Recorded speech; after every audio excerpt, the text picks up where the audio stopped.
excited to be here. I kind of want to tell you a little bit more of the, I don't want to say basics, because we don't really know anything about my syndrome. I was born with this very, very rare syndrome that only 2 other people in the world, including myself, that we know of, have. Basically, what this syndrome causes is that I cannot gain weight. Yes, it does sound as good as it is. I can eat absolutely whatever I want, whenever I want, and I won't really gain any weight. I'm going to be 25 in March, and I've never weighed over about 64 pounds my entire life. When I was in college, I didn't hide, everyone knew it was there, but it was a giant tub of Twinkies, donuts, chips, Skittles, and my roommate would say, I could hear you at 12:30 reaching under your bed to get food. But I'm like, you know what?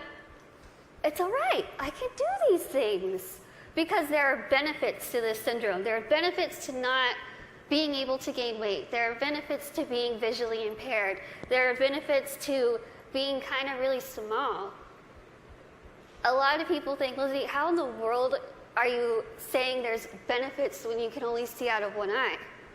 Let me tell you what the benefits are, because they're great. I wear contacts. Half off contacts. When I wear my reading glasses, half off prescription. If somebody is annoying me, being rude, stand on my right side. It's like you're not even there. I don't even know you're standing there. Right now, if I stand like this, I have no clue that there's this whole side of the room. Also, being small, I am very willing to volunteer myself to go to Weight Watchers, go to some gym and say, hi, I'm Lizzie. I will be your poster child. Put my face on whatever you need and I will say, hi, I use this program. Look how well it worked. Even though there are really amazing things that have come from this syndrome, there are also things that have been very, very difficult, as you can imagine. Growing up, I was raised 150% normally. When I was my parents' first child, and when I was born, the doctors told my mom, your daughter has no amniotic fluid around her at all. So when I was born, it was a miracle that I came out screaming. The doctors told my parents, we just want to warn you, expect your daughter to never be able to talk, walk, crawl, think, or do anything by herself. Now, as first-time parents, you could think that my parents would say, oh no, why? Why are we getting our first child to have all these unknown problems? But that's not what they did.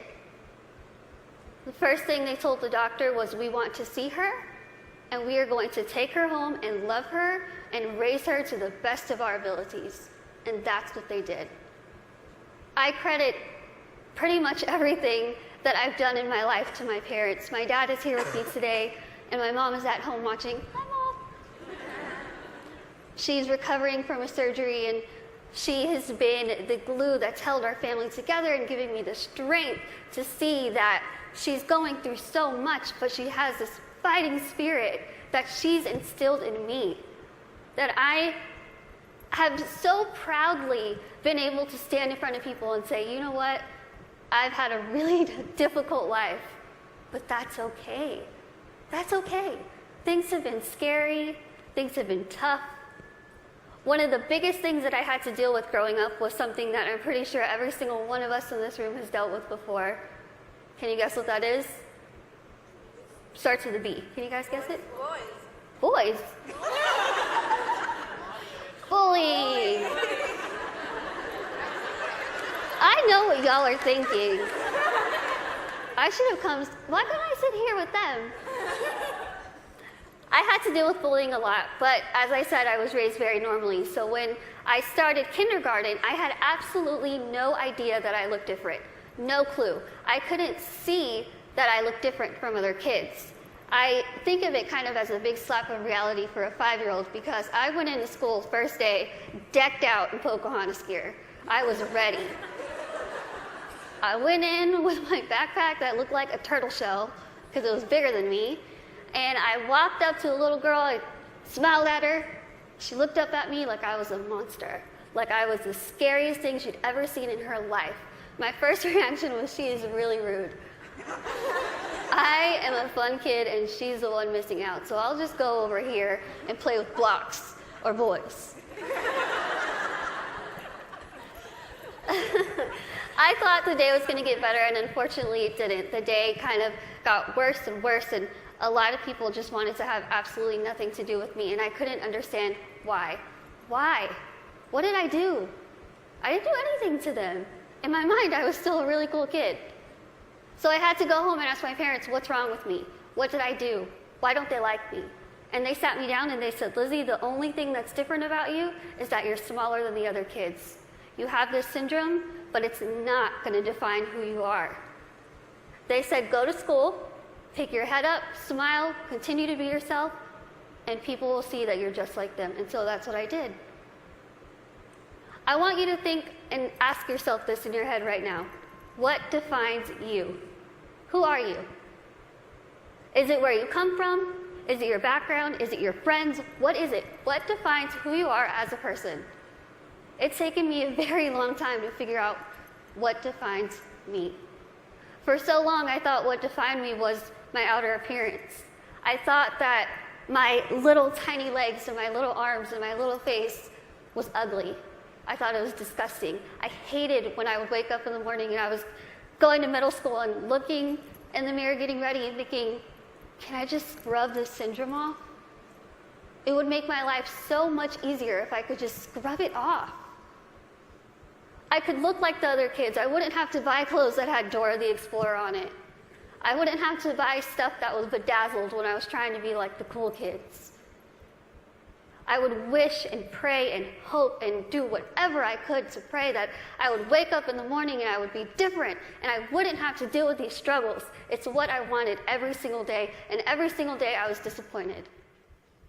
I have an amazing, amazing support system around me who never pity me, who are there to pick me up if I'm sad, who are there to laugh with me during the good times, and they taught me that even though I have this syndrome, even though things are hard, I can't let that define me. My life was put into my hands, just like your lives are put into yours. You are the person in the front seat of your car. You are the one who decides whether your car goes down a bad path or a good path. You are the one that decides what defines you. Now, let me tell you, it could be really hard to figure out what defines you. Because there are times where I would just get so annoyed and frustrated, and I don't care what defines me. When I was in high school, I found a video, unfortunately, that somebody posted of me, labeling me the world's ugliest woman. There were over 4 million views to this video, 8 seconds long, no sound, thousands of comments, people saying, Lizzie, please just do a world a favor, put a gun to your head and kill yourself. Think about that. If people told you that, strangers told you this. I cried my eyes out, of course, and I was ready to kind of fight back, and something kind of clicked in my head, and I thought, I'm just going to leave it alone. I kind of started realizing that my life is in my hands. I could either choose to make this really good, or I can choose to make this really bad. I could either be grateful and open my eyes and realize the things that I do have and make those the things that define me. I can't see out of one eye, but I can see out of the other. I might get sick a lot, but I have really nice hair. Thanks. You guys are like the best little section right here. Oh, you lose my train of thought. Okay, where was I? Hair. Okay, thank you. Okay, so I could either choose to be happy or I could choose to kind of be upset with what I have and still kind of complain about it. But then I started realizing, am I going to let the people who called me a monster define me? Am I going to let the people who said kill it with fire define me? No.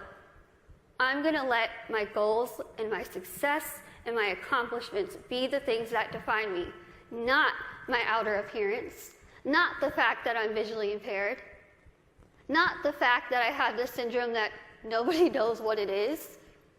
So I told myself I'm going to work my butt off and do whatever I could to make myself better, because in my mind, the best way that I could get back at all those people who made fun of me, who teased me, who called me ugly, who called me a monster, was to make myself better and to show them, you know what? Tell me those negative things, I'm going to turn them around and I'm going to use them as a ladder to climb up to my goals. That's what I did. I told myself I wanted to be a motivational speaker, I want to write a book, graduate college, have my own family, my own career. 8 years later, I'm standing in front of you, still doing motivational speaking. First thing, I accomplished it. I wanted to write a book.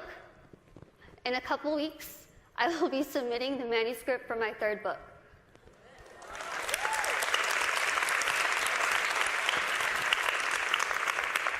I wanted to graduate college, and I just finished college. I'm getting a degree in communication studies from Texas State University in San Marcos, and I have a minor in English.